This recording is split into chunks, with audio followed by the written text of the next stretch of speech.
So welcome to the Lovefly podcast, and this week we are talking to the one and only Flyman Simon. That is just, I didn't mean to rhyme it quite like that, but it just happened. I hope that's okay, you forgive me. But I've been trying to get you on the podcast for ages, and a lot of people in our Lovefly Facebook group follow you, so that's how I came across you. And I can't believe our paths haven't crossed yet because of our backgrounds. But welcome, thank you. Thank you, Paul. What an introduction. Hope I live up to it. Yeah, oh, definitely. Yeah. That's it. So, tell us about yourself. Tell us what you do. Don't hold back, and then I can just shut up and listen.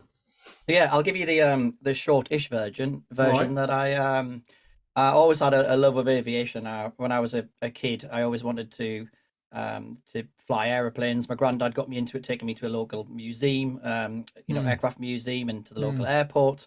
I always had a love, and believe it or not, air traffic control was the first one when I went on the first holiday that I remember anyway, flying through the cloud and all the rest of it, thinking, how do these aeroplanes see where they're going and everything with the with not being able to see out the windows, and air traffic was my first sort of love. And then as I got older, I realized that I wanted to be a pilot. I applied to the Air Force. They ended up filtering me to be an engineer for four years. So I ended up servicing the Tornado engines of the aircraft that I wanted to fly. And then I got my lucky break about 4 years in, went for pilot, got it, did about 5 years of fast jet flying. Yeah. And then again, as life has filtered me forever, really, I got pushed towards multi engines and very luckily got the Boeing C-17. Did 10 years on that, and then joined Virgin, flying the A350 now, and just got my command. But I've always wanted other people to love flying as much as I Yeah. do. Yeah. So even when I was in the Air Force, I used to go down the back. I used to say to the Loadmaster, if there's any nervous, a lot of them were soldiers or Mm, they were family. I'd go mm. down and just have a quick chat, find out what was wrong with them, and I suddenly realised that actually it doesn't take a genius, a top psychologist that just needs a little chat and simplify something and tell someone you can actually Yes. take away a lot of their fears. So yeah, my real Mm. love now is, as well as flying, is trying to make people love flying as much as I do, and we do. Well, okay, that's great. So you've given me lots of little things that I can pick up on. I didn't know that about your background in terms of you also been an engineer. Now, that's really interesting because not every pilot will necessarily have that in-depth understanding, but you could, you could fix it as well. I mean, this is just impressive. Gives me faith in the engines. Yeah. Yeah, I Anyway, bet it does. Yeah, I and when bet. the engineers sign things off and they just hand us the tech log and say this has been done, I actually have a full understanding of the real complexities that have gone on, the Mm, secondary, tertiary checks, yeah. regulation, manufacturing. How often things get changed out before they're even anywhere near failing. And so yeah, it's a Yeah. it's a fantastic insight. It really has been. And do you ever sort of let on about your secret past, or do you just sort of Some of the sign guys it? actually, there's a couple of guys at Heathrow who were in the Air Force with me, and I'm shocked. What are you doing here? And they're like, "What are you doing here? You're in the flight deck." I'm like, "Oh yeah, yeah, yeah." So yeah, it's great to see people get on, and Yeah, that's a yeah, really interesting journey as well to go from sort of you knew you wanted to go into aviation in some way or another, and then you've just the route has been quite sort of squiggly, hasn't it? And sort of one thing's built on another. That's really interesting. So tell us a bit about your life now. What you're doing? So yeah, I've had it's been an amazing journey so far with the airline that I'm at. COVID obviously happened. I was very Mm, lucky to be I wasn't lucky to be grounded, but I was lucky in what happened when I was grounded. I went for operations director role, so running our big command center that deals with all the aircraft crew, pilots, outstations, airports, and everything. So I had 20 months of dealing with all the problems that brought, as well as everything else that affects an airline, like volcanoes going mm, off in St. Vincent, mm. and a million other different things, computer failures and all sorts of other things with air traffic control and everything. So I had almost a couple of years there, and then just over 2 years back flying now, back as a first officer. Then I got my command course. So I've just been through well, it's probably about 4 or 5 months through the ringer of being pushed to the limit and everything to prove Yes. that I've got what it takes to be a captain and command the aeroplane. And then I've got married in between. I don't do things by halves. No, So I no, had an exactly. extremely busy summer, which is why anyone who does follow me on social media has probably realised that I've been a little bit quiet. I wanted to keep my Mm, head down, probably a sensible thing, while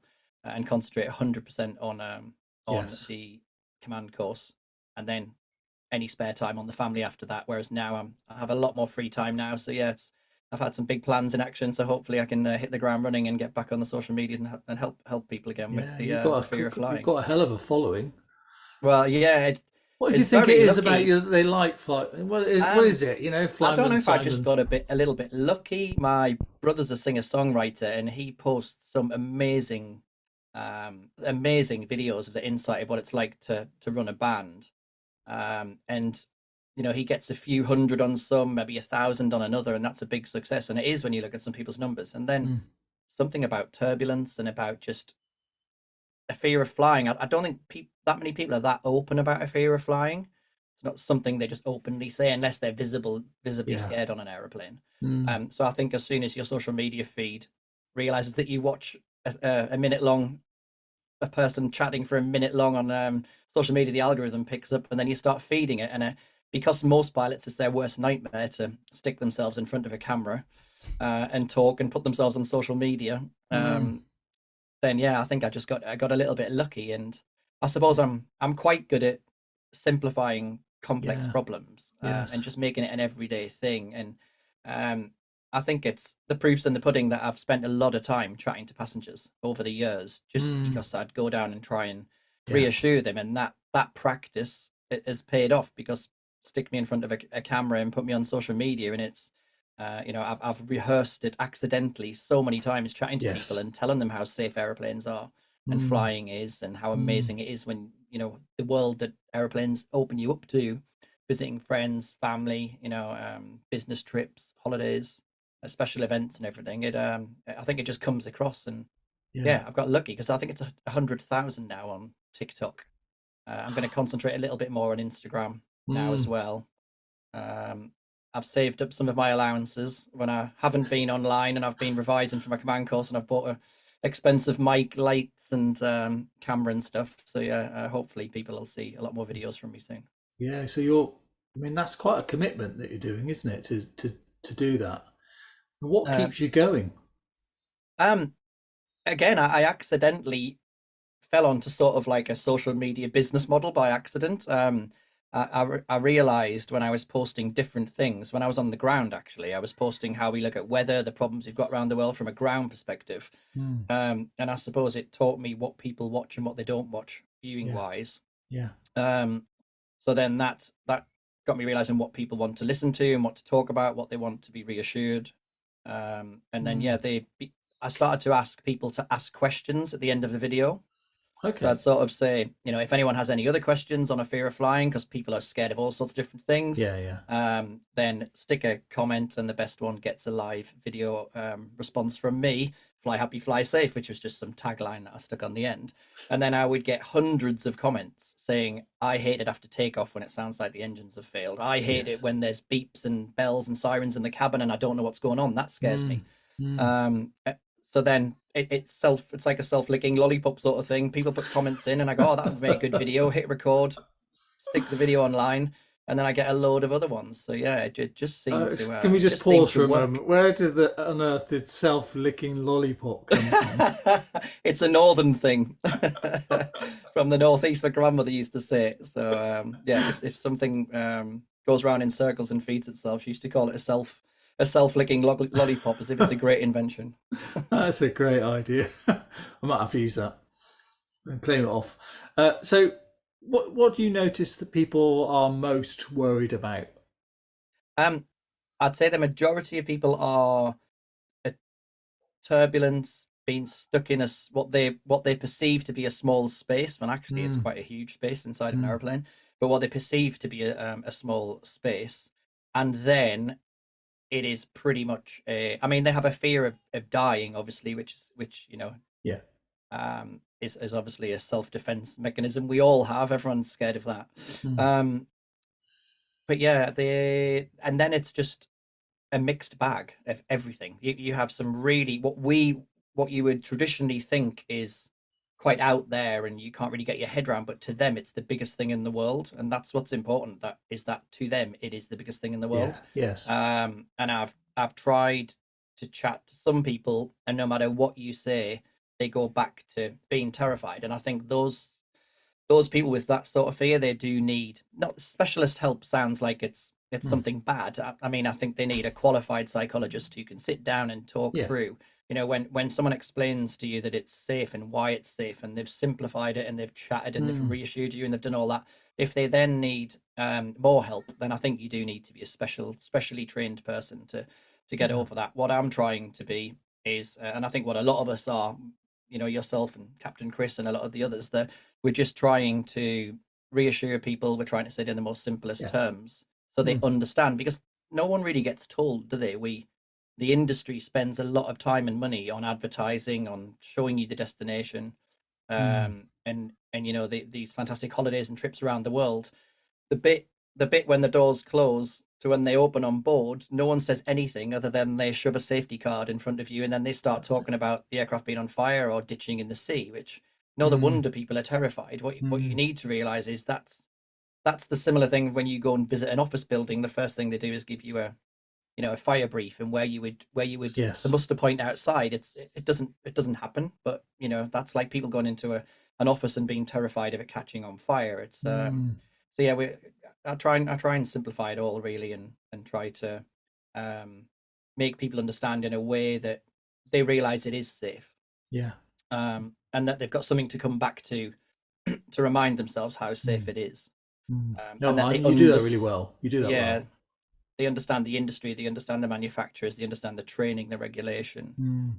um, and everything else. Yeah, that's really the main points to Yeah, concentrate on, I think. I think you've got a bit of a knack for putting it very simply. And I thought, would it be a bit of a cheek just to say, just because people that tune in will be delighted because they love hearing from pilots. So out of all the podcasts, probably the pilots and some people's individual stories, but it's generally the pilots and the technical people that get the most kind of downloads. And I don't think you can tell people enough about turbulence and why it's safe and all that sort of stuff. So I thought, get you on with your knack for explaining things simply. Maybe I'll ask you, right, okay, so somebody says to you, I'm really worried about turbulence. Yeah. What would you say? And maybe there's a couple of others that Um, spring, if you don't mind. yeah, no problem at all. I think the biggest issue that people have is we all grew up with these adventure films that are really exciting to watch, and the many TV shows and movies. If they have anything to do with an aeroplane, the oxygen, there's shaking, there's lights flashing, Yeah. everyone's screaming, oxygen masks come down. Yeah. Next thing, the aircraft's diving towards the ground, and everyone's an issue. That's what we're fighting from day one, really. That everyone's had Mm, that drilled into them, that's reality. Just like Jaws, if you go swimming, a shark's going to kill you. It's pretty similar. When yes. actually the reality is we get trained to such a high level. We fly little airplanes first in turbulence, and we get to know what it's like, and then you get to bigger airplanes. And actually, I think one of the facts that make people realize that it isn't dangerous is actually pilots intentionally fly into turbulence. Sometimes we don't fly into clouds, we don't fly into severe turbulence on purpose when it's to do with weather, or but if we want to get into a jet stream. So I flew last week back from Atlanta. It should have taken about 9 hours. However, there was a 180-mile-an-hour jet stream, which, for those who don't understand, it's a huge column of air, miles and miles across, thousands of feet deep, and it runs Mm, for hundreds of miles up across mm, the whole Atlantic sometimes. If it's doing 180 miles an hour, we can add that to our normal speed of, say, 550, 600. So we can end up doing 750, 780. So that reduces the time from 9 hours from Atlanta to Heathrow to 7 hours 31 the other day for me it was. wow. But the air around that huge column, that huge jet stream, is like in your back garden doing 20 miles an hour, 30 miles an hour, even at altitude. It can be, and it's suddenly got to move from that speed to 180 miles an hour. Mm, Now that does cause the air to churn up, just like if you fired a hose pipe into a swimming pool. That fast jet would churn up all the rest of the water, and it would cause some currents. We have to fly through that churned up air to get into the 180, and normally it's quite smooth once you get into the jet yeah. stream. Yeah. And that has several factors. One, the customer gets to their destination quicker. Two, we have less wear and tear on the engines because it's an hour and a half less flying. It's an hour Mm, and a half less burning of fuel. Yeah. It's an hour and a half on the ground that the aircraft can be made, extra maintenance can be done that needs to be done, that can be fitted in. So there's a lot of advantages, and that's, say, one of the times where we would intentionally know that we're going to encounter turbulence. We'd put the seatbelt signs on, Mm. and it just proves that we wouldn't go near jet streams if turbulence was really dangerous and it would damage the aeroplane. So that hopefully that reassures people. That's great. There's then been decades and decades and decades of instances where people have accidentally got themselves into bad turbulence in big thunderstorms and weather, and we learn from it every single time. So we spend there's hours and hours goes into each flight, from airline operations departments, the weather, the Mm. flight planning, to make Mm. sure that we avoid the turbulence. Then the air traffic control in the area, Yeah. they look at all of their radars, they check the weather, we speak to each other as pilots, we do everything we can to avoid the really bad turbulence. And even that, with seatbelts on, it's just uncomfortable. It makes Yeah. it can make some people feel sick, it can shake things around.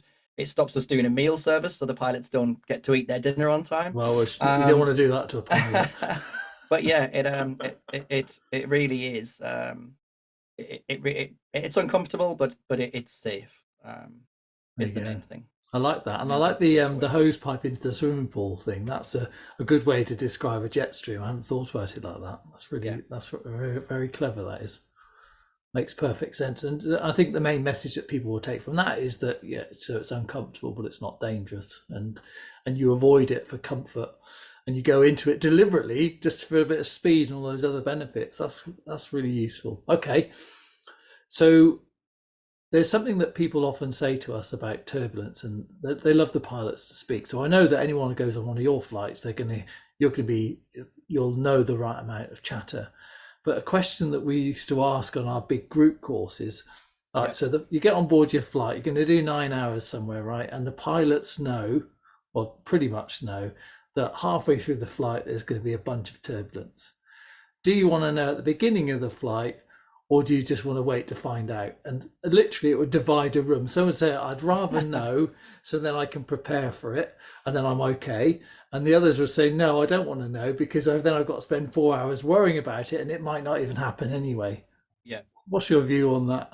um so again, I can use another example of last week. The turbulence, we on our flight plan, we have 0 to 9 and for turbulence. Wind, well, it's shear, Mm. which is exactly what I've just spoken about. The wind doing 20 miles an hour, and then a few miles later it's 180 miles an hour, and in Yeah. between there's that shearing, and that's where the turbulence is. Mm. So we had nines for about 45 minutes, which we tried to look, could we avoid it? We couldn't. Is it dangerous? No, but it's going to have issues with the service. So if we told all of the passengers and the crew, and I mean, we'd let the crew know that there was a possibility, but if we'd geared everyone up for this awful hour and a half of being shaken around terribly, people would have been really anxious, really worried. An actual fact, it didn't happen at all. There was a few little rumbles. We put the seatbelts on. For a couple of hours, we were speaking to air traffic. We were speaking to other aircraft ahead. Is there any turbulence? What levels are best? And no one was encountering this turbulence. Now, there's two sides of the coin. One, the models and all of the meteorologists and the forecasters and everyone else, the scientists, can say, we think there's a real high chance of moderate to Yeah. severe turbulence in this area. Mm. So they will tell us about it, obviously. But it hardly ever happens where they get it wrong. It's Mm. either they forecast it and it's there, or they forecast it and it isn't there. It generally isn't takes us that much by surprise very often. It's so good and so accurate now Yeah. that it's very rare for it to suddenly take us by surprise. It can happen, which is why we always Mm. say have your seatbelt loosely fastened, but it doesn't seem to. So in that event, I think it's best to not tell the passengers. I like to chat now, and luckily I'm in the left hand seat, so obviously as the captain I can make PAs when I want to, but it's a fine art of when to do it. So the other night, a couple of weeks ago, I did have some turbulence for about 20 minutes. I've been told there was a couple of nervous flyers, and I had to make a judgment call of, it was getting into a jet stream again. So I just wanted to reassure people this Yes. is expected, and it's there because it should be there because of the Mm. reason of the jet stream. Mm. But you've got to think: am I going to wake anyone up? Yes. Am I going to terrify someone who doesn't want to? I'm going to interrupt everyone's movie to do a quick chat, and then so I chatted to the crew, and they said no, everyone's awake. I think they'd probably be reassured because we stopped the meal service in the middle, so a few people are upset about that. Yeah. So I just made a quick PA and said, look, just to let you know, you obviously realise that we're in some turbulence. To reassure any nervous flyers, this is completely expected.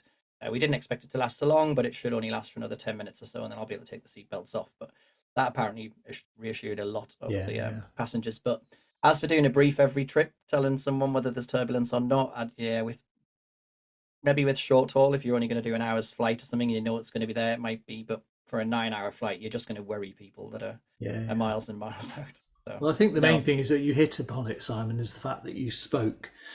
And one of the things we know is that not just nervous flyers, but just flyers and people who've yet to admit to being nervous, they quite like to hear from somebody at the front, because obviously you're this sort of disembodied voice now, and yeah, behind your bulletproof door, so they can't imagine what might be going on, what you're like, and so whenever you speak, it's massively helpful. And that was a really nice way of doing it. If you literally said it like that, it sounds really natural, like, so a professional just chatting to you, like, oh, by the way, we knew about this. I like that. That's really good. yeah. There's Okay. that's two of the issues that we have really. We'd love to be able to speak to people every time, um, and we'd love to put the seatbelt signs on whenever there's any chance of turbulence. That's always a bit of a judgment call. If there's any doubt, we Mm, put the seatbelts on. But sometimes you think, you've got 3 or 4 babies on the flight. It's the middle of the night. You know that they're in their sky cots safe. It's a big deal when you put the seatbelt signs on. In days gone by when we had bars on the airplanes and stuff, the crew, if it was getting a bit rowdy, would sometimes say, "Can you just pop the seatbelt signs on to empty the bar?" Because yeah. we've asked them quite a few times, and people are Yeah. trying to sleep and they're getting a bit rowdy, and we don't want to spoil their 50th birthday party. Yes. And you think, but if I do that, I've got to wake up babies. I've got to, it's a big Mm, deal putting the seatbelt signs on unless you do actually think that you're going to come yeah. across it. And again, I'd love to put PAs out all the time to keep people. I like the sound of my own voice if you haven't noticed. So yeah, but again, you're going to disturb people. Some people on long haul flights, especially, some people pay a lot of money for comfortable seats so they can sleep to be fresh and ready for their business meeting in the morning. Mm, Others have spent a fortune, once in a lifetime trip for their 50th birthday with their friends, and they want to party. And it's quite hard for the crew sometimes to find that balance to yeah. satisfy Yeah. everybody. Yeah. So yeah, You caught that it's really nicely, actually. That sort of that tension between different people, what they need, and but yeah, that's really interesting. All right, then let's go. So, what other things do you think bother people? I know we turbulence. That's a good one. In my mind, it's things like the stages of flight, understanding what happens at 1,500 feet, and all that sort of stuff. yeah. How do you talk around? I mean, maybe you disagree with me. There's something else that's more obvious, but I think that for me would be up in the top sort of three or four.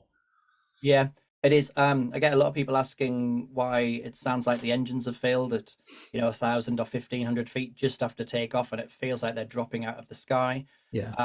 Another one on the same vein is in turbulence. We dropped thousands of feet or hundreds Yes. of feet, Yeah. um, and I think that one can be explained away reasonably easy to people by one, how pilots are tricked by a flight simulator. We don't move anywhere in that little box. It rotates and it turns and twists. We think we're braking hard. We're doing, 45-degree bank turns. We're accelerating, climbing, descending. But actually, it's just that box with the little movement and the visual cues inside tricks our brain into thinking that we're doing all of these crazy movements.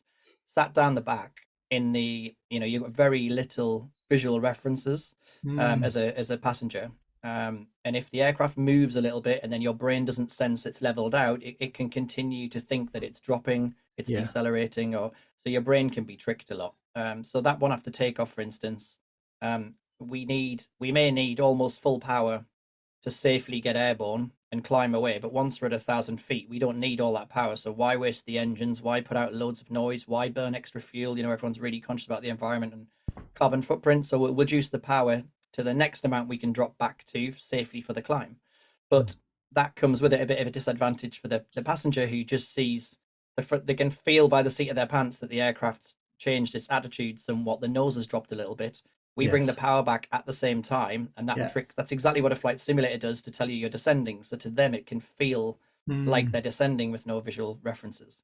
So they get tricked into thinking that they're dropping when actually we're still climbing at 500 to 1,000 feet per minute. So if you look at 1,000 foot block of flats in a big city, we're climbing that whole block of flats in a minute, even when it feels to a passenger down the back that we're dropping. That's the reality of what's happening. So it's trying to explain people to that. So I've done a few videos on that, explaining Yeah. people. That seems to put people's mind at rest. And then the turbulence one, the what often gets misconstrued by the wonderful media is that an aircraft dropped 4,000 feet due to turbulence. What Mm. actually happened is the aircraft was rumbled around a little bit, and then the pilots found that, instead of 40,000 feet is really bad turbulence, but 36,000 feet is light turbulence or none. So they just send 4,000 feet. That gets put out into the media that, an aircraft dropped 4,000 feet. So I've recorded a video safely in the cruise when there were other pilots flying, in turbulence, that it moves about 5 feet, the altimeter,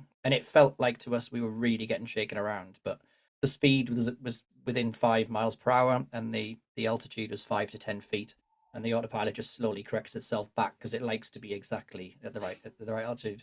So yeah, that's one of the worries that people have. So once you clear that up and they have that education, that understanding, they then aren't Yes. scared about it anymore, Yeah. because they understand what's happening. But it's slowly going through these fears that people have, Mm. and trying to reassure them. Um, and Yeah, then I yeah, think there's that's you brilliant. get some very good reports from people. 15 years I haven't got on an airplane, and now I can visit my daughter in Vancouver, or because and I think you've just educated yourself. I've put out some simple information, but it's Yeah. it's made a huge difference to some people. So that there's a lot of job satisfaction there. But yeah, your original point, it's yeah, the turbulence is quite easily explained, as is the your brain being tricked into descending. Mm.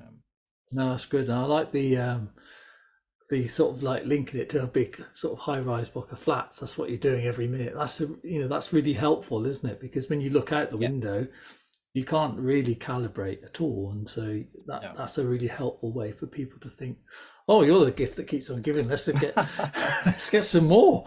Okay, so other things that people worry about in terms of the safety now is the security, sometimes the terrorism, that side of it.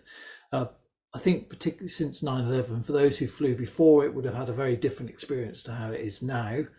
Even though I thought, I was flying then, I thought it was really, really safe then. I didn't think of it as any less safe. But now it's just been ratcheted up even more so with the sort of the way that you get security scanned, the liquids and all that sort of stuff. What's your take on all of that? um, the ground job that I did gave me a real insight to just how much planning, thought, experts, different agencies, from the worldwide agencies get involved in these sort of decisions, and Mm, intelligence, and lots of learning points, and you do just have to, it's at some point you have to do just put a bit of faith in the sort of authorities and the agencies that are responsible for it, and they have the bigger picture. yes. um, and it's a frustration now, and I do notice people are getting frustrated easier these days, but I think you just have to, for the sake of a few minutes, I think everyone's better off to be Mm, safe. And it's not just what you mentioned, it's people sneaking alcohol onto aeroplanes. It's again education. People don't understand what is and isn't dangerous on an aeroplane. So people will complain about, I can take my phone on an aeroplane because that battery's safe, but I can't take my hoverboard or my this piece of medical equipment that I need because the mm, battery in it hasn't been cleared and tested. So when yes. when you're allowed to take something onto an aeroplane, it's because it's been tested, it's been proven to be safe. If there's even a tiniest chance of something going wrong, like everyone's mobile phone, there is a chance that one in a million might heat up and get hot. So we have procedures on board. We have, bags on board which contain the heat, cool it down, and stop it becoming a real danger. All of these things go on in the background. You just have to have the faith that someone's thought about it, made a sensible decision, and they don't think that, even if it's a small risk, they've decided that that risk isn't safe Mm, to take. mm, um, so yeah, I get on board every day, and I feel safe.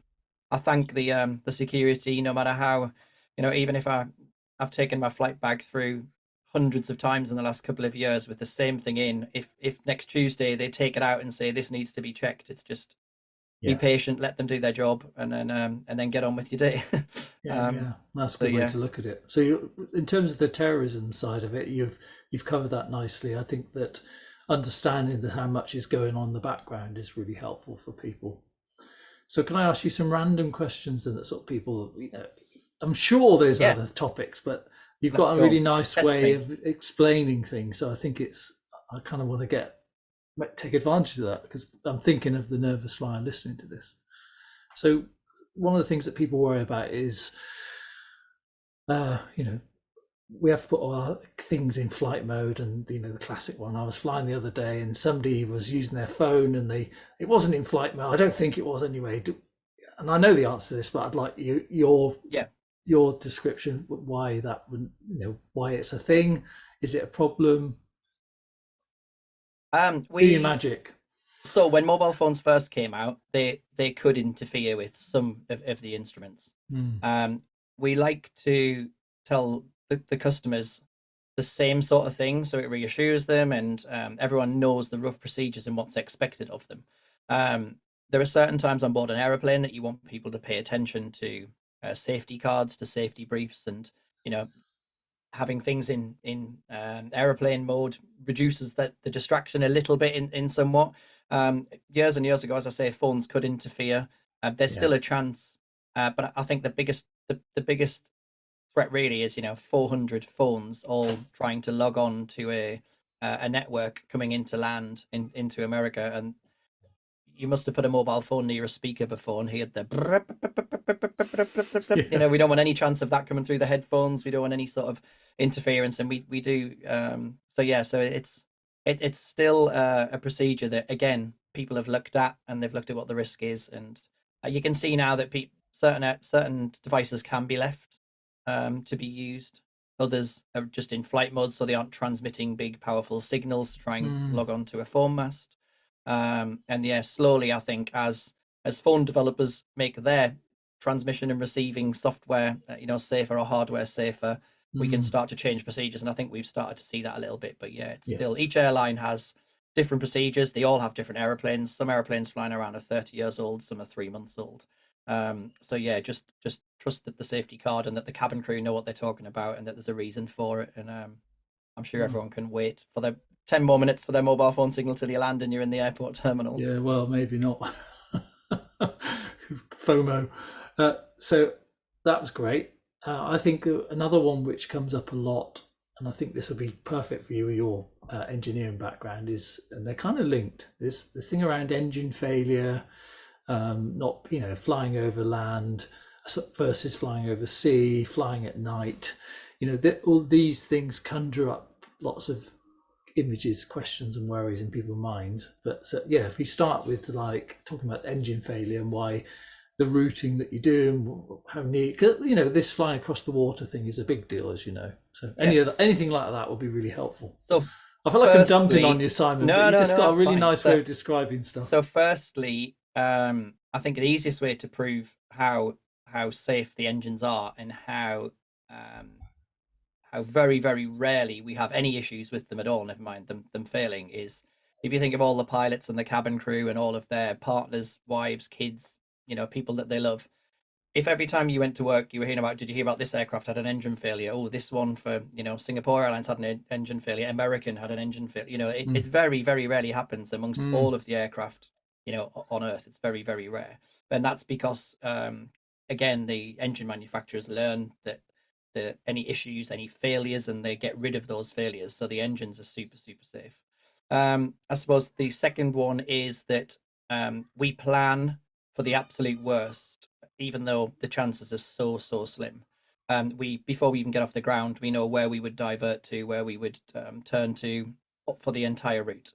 And we have, it's not just a guess, finger in the air type thing. It's written down, it's regulated, and it's legal. We have to have a certain distance or a time to an airport at all times. So, mm. and they've worked out the chances of probability we can get there absolutely no problems whatsoever, even with one engine. The third thing I think as well is that um, we have two engines, but really we only need one. We can do everything with that aeroplane with just one engine, and we do it a lot of the time in the simulator. Every single time Mm, we get in the simulator, we do lose an engine to whatever reason, mm, whether it just flames out, whether we have bird strike, whether we have a fire, a failure, or it's vibrating, so we shut it down to be safe. So we're constantly practicing flying around on one engine. Um, we can cancel an approach and we can fly around. We can cruise for hours to a different airport, and we can do everything that we do normally with two engines. The yeah. second engine really is there for efficiency. It allows us to fly higher. It allows us to fly where the engine's a lot more efficient and burn less fuel. It Mm, allows us to go further, and it's a huge redundancy thing. We only really need one, but we've got two, so if one fails, we're still perfectly fine. mm, Um, so yeah, the engine failure thing really is, we have two. They're tested to destruction. They know exactly when they do actually fail, and then they take a huge margin off, and then a bit more of a margin off, and then the maintenance procedures fix, repair, service anything that could go wrong before it has any chance of going wrong. So yeah. they're incredibly reliable. And yeah, they're hopefully that again reassures people that wherever we are in the world, even when we're over high terrain, we fly to India over the Himalayas. We have a plan for and it's briefed to the pilots. If we lose an engine here, here, here, here, this is how we're going to turn. This is how we're going to turn away from the high terrain. Because with one engine, we can only fly at say 23,000 feet. That mountain would be an issue, so our routing would be away Mm, from the mountain. Worst case scenario all the time in case we ever need it. yeah. But yeah, hopefully that reassures people that they I have. think so. Yeah, I think it does. I mean, they also people have similar things when it comes to flying over water and flying at night. Anything Yeah. you'd like to add about that? Um, for the pilots, really, we once we're up at altitude, we don't need to really see out the window. It's nice, it's a beautiful view, but everything in the aircraft's set up to not see out the window because when we're in weather or cloud, we can't see out the window. So whether it's dark or light, it's really it doesn't change for a commercial pilot, really. Mm, We could be in cloud and not see, it could be dark. There's no real difference. We yeah. can still see everything we need to because the radar is our eyes, air traffic control are our eyes, other aircraft Mm, are our eyes, mm, our instruments, and so really flying at night, it's no difference. Landing at night is not really hugely different. So yeah, I can see why looking out into out of the windows and it's just pitch black. It can be ominous for people, but yeah, it doesn't yeah. really make that much of a difference. And again, landing over, flying over water, we always have an option. But when we're flying over Central Europe, we have options. We don't really want to be using that option, and the chances are we won't have to. Mm, So whether we use an option over water or whether we use an option over a huge continent, we're still diverting because of a problem or a medical or a yeah. Yeah. so yeah, it's just a mindset really, Yes. which pilots and crew are lucky enough to have an insight into.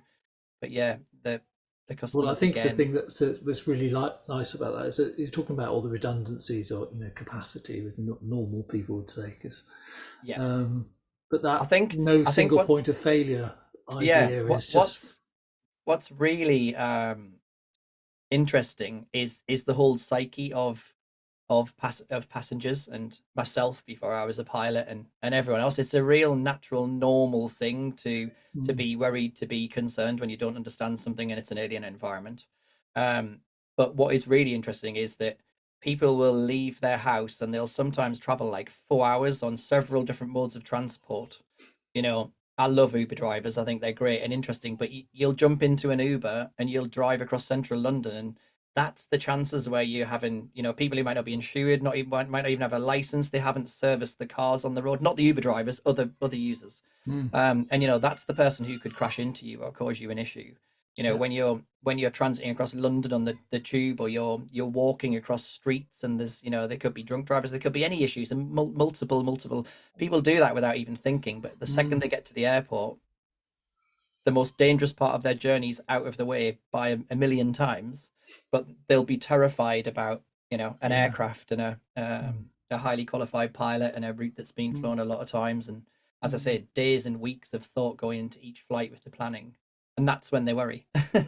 Yeah. Well, It's there's very a lot about to do unusual. with control as well, It isn't it, is, for a lot yeah, of yeah. people? It's yeah, And we it's do have one of the behaviour patterns that I sometimes talk about is that you've probably got one in five of your passengers are standby pilots. So Yeah, they're waiting, they're flying the flight for you. They're keeping an eye on your flight map, and they're on standby in case you need them. Because they yeah, can't relax the whole yeah, time. And so you've got all of those people you can call upon should you need them. To check in with them. yeah, And quite a lot of nervous flyers have said that they would literally, although they said, I know it's crazy, but I stay alert because just in case. I think, well, what do you think is yeah, going to happen? The Simon's going to pop down and say, got this tricky landing. What do you think? yeah. The one volunteer we do tend to use sometimes on an airplane is the medically qualified ones. Yeah.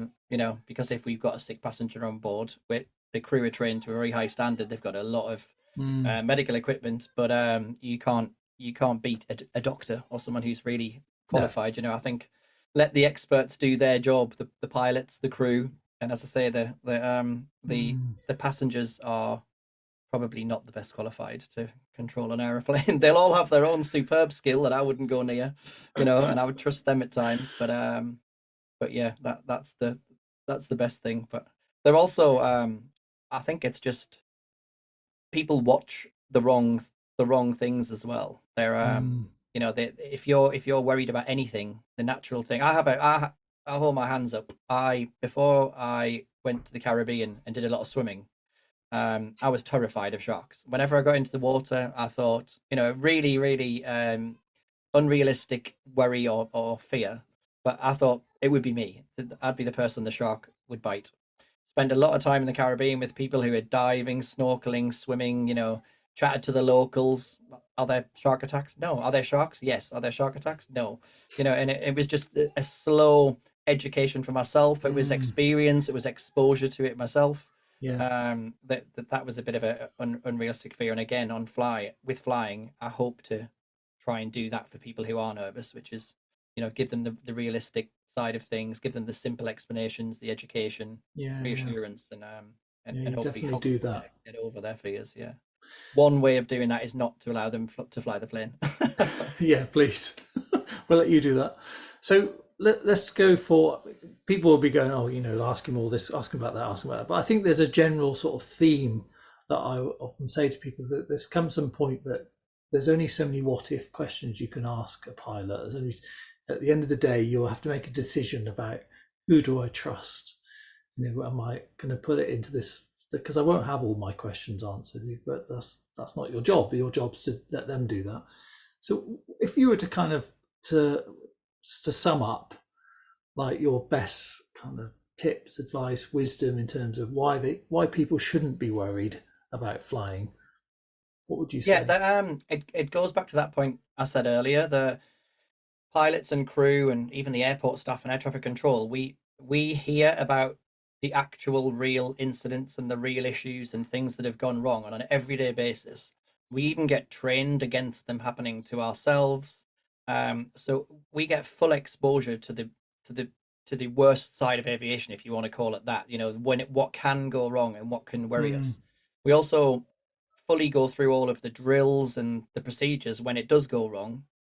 Into swimming pools, slides coming out of the doors, and all the rest of it, and all of the and we still, knowing all of that, get on board airplanes with big smiles on our face. And we can't wait. I wake up and when my alarm goes off, and my wife will say, "God, you get up every day and you just like for work, and you never are annoyed about going to work or upset about going to work. You're always happy." And yeah, she's cabin crew as well, so she sees the same side of it. yeah, But yeah, that amount of people worldwide who get on aeroplanes, having heard and seen the worst, it isn't actually that bad. mm, And that's the realism of it. All of the things that passengers rightly worry about, and I understand why they do. The people who witness it, hear about it, experience it from friends and colleagues, they get on aeroplanes absolutely fine, because it really is extremely rare for things yes, to go wrong. And when they do go wrong, actually for us, a diversion to another airport, a cancelled approach where we just, take off again and come round, and that's the safest thing to do. And we mm, land again the second time round. mm, No one gets hurt, no one gets harmed. It's a safe thing to do. yeah, And people continually get into aeroplanes, as I say, hearing the worst. So it can't be that bad, can it? And it isn't that bad. People should get reassurance from yeah. that, really, I think. Well, definitely. I mean, that is just diamond. Simon, that was brilliant. Honestly, that was really lovely stuff. And I'd love to just ask you, because you've got such a nice way of explaining things. It's very kind of Oh, normalizing, thank you. and Yeah. yeah, that's very helpful. And so, if anybody wants to follow you, I mean, there might be a couple of people who aren't. I'd be very surprised in this group.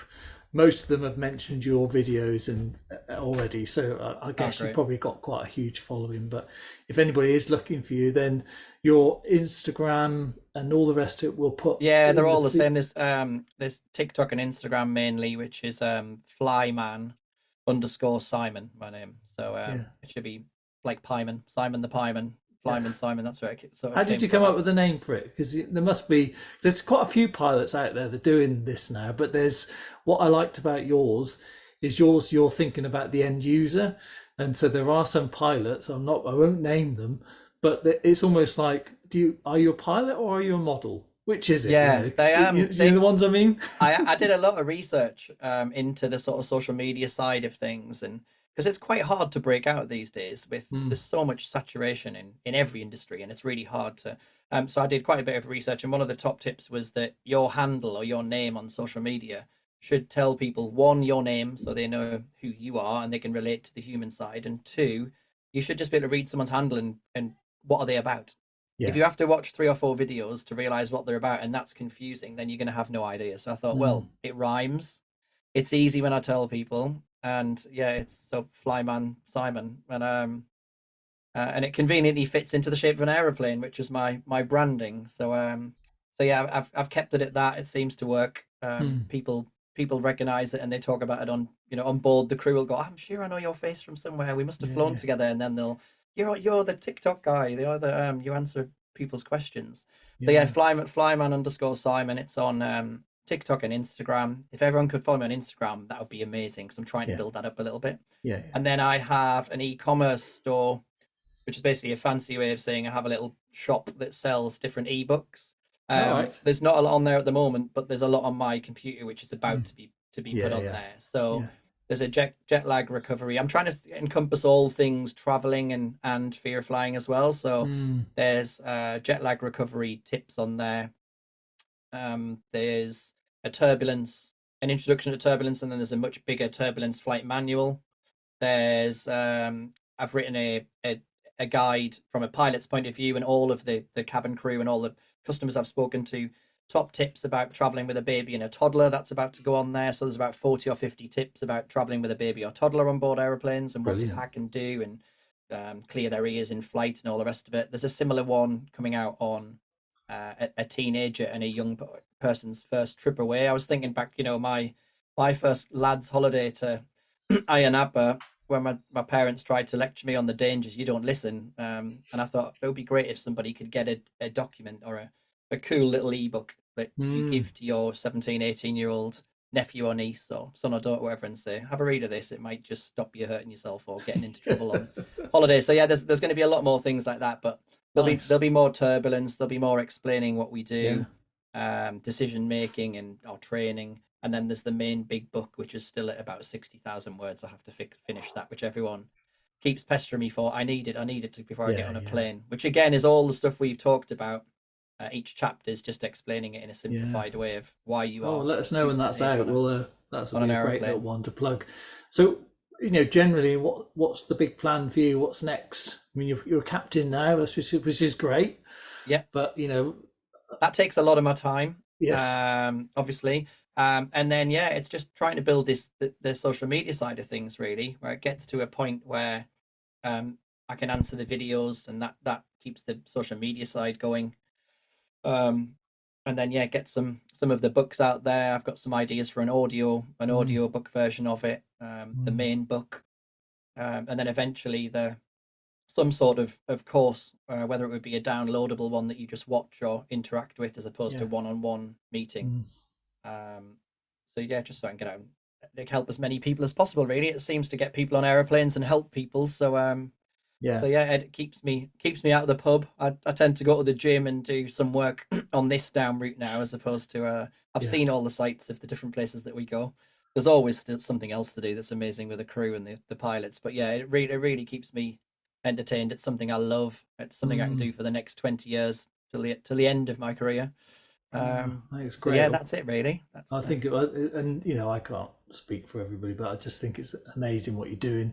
There's a lot of people out there that need help, and it's great that there's people like you doing the stuff you do and the way you do it, which is, unique to you. You've got a really nice style of and really normalizing it, which I think is, like Well, you said at the I've got beginning. to say, I've got a lot of inspiration from you. I saw your book with Richard Branson on the front when I was on the ground, and had a little read of it and thought it was fantastic. You've done Oh, thank years you. and years and years of dedication to courses now, which I think is a great thing.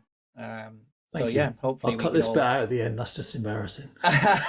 hopefully we can all work together. I'd love to come back on again and chat about different areas of topics, see what went Fantastic. down well and what other people want to hear more or less Mm. about, and Well, if you wouldn't yeah, mind, and that'd be do this brilliant. Yeah, regularly. honestly. It would be great, Paul. So yeah, thanks. Because I think there's people often have questions, and if we have a bit of warning, because I wasn't quite sure if we'd get it together with rosters and all the rest of it, but if I thought it was definitely going to go ahead, I would have probably got a bunch of questions, because you've got such a lovely way to describe it. I think people We'll really do that benefit next from time. that. Do a quick Okay, fire round of questions that all right. Yeah, because people want nothing threw you, did it? You like straight back. You had a nice little way. so yeah. this our goal then is to try and catch you out. What can we ask him? Yeah, that was really good. Thank you. Really grateful, and really nice to properly meet you. And thanks again, Simon. Keep doing what you're doing, mate. It's awesome, awesome stuff. You too. Brilliant. Thanks so much, Paul. Thank Great you. speaking to you. Bye.